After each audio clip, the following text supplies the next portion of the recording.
Deuteronomy chapter 8. You shall observe to do all the commandments which I command you today, that you may live and multiply, and go in and possess the land which Yahweh swore to your fathers. You shall remember all the way which Yahweh your God has led you these 40 years in the wilderness, that he might humble you, to prove you, to know what was in your heart, whether you would keep his commandments or not. He humbled you, and allowed you to be hungry, and fed you with manna, which you didn't know, neither did your fathers know, that he might teach you that man does not live by bread only, but man lives by every word that proceeds out of Yahweh's mouth.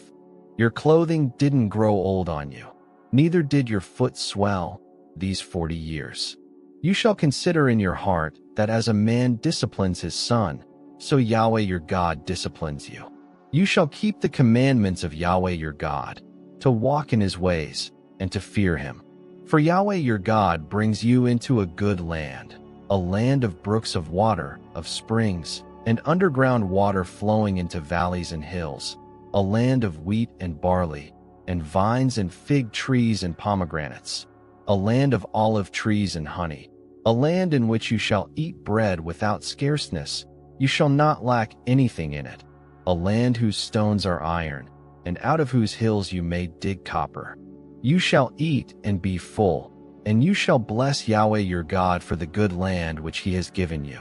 Beware lest you forget Yahweh your God, in not keeping his commandments, and his ordinances, and his statutes, which I command you today, lest, when you have eaten and are full, and have built fine houses and lived in them, and when your herds and your flocks multiply, and your silver and your gold is multiplied, and all that you have is multiplied,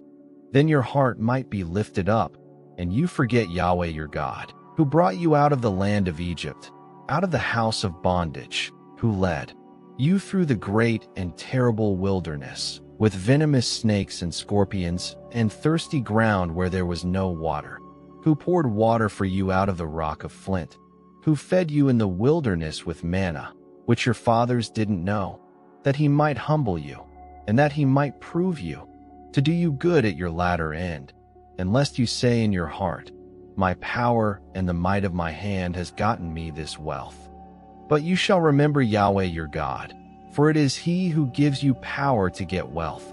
that he may establish his covenant which he swore to your fathers, as it is today. It shall be, if you shall forget Yahweh your God, and walk after other gods, and serve them, and worship them, I testify against you today that you shall surely perish. As the nations that Yahweh makes to perish before you, so you shall perish, because you wouldn't listen to Yahweh your God's voice.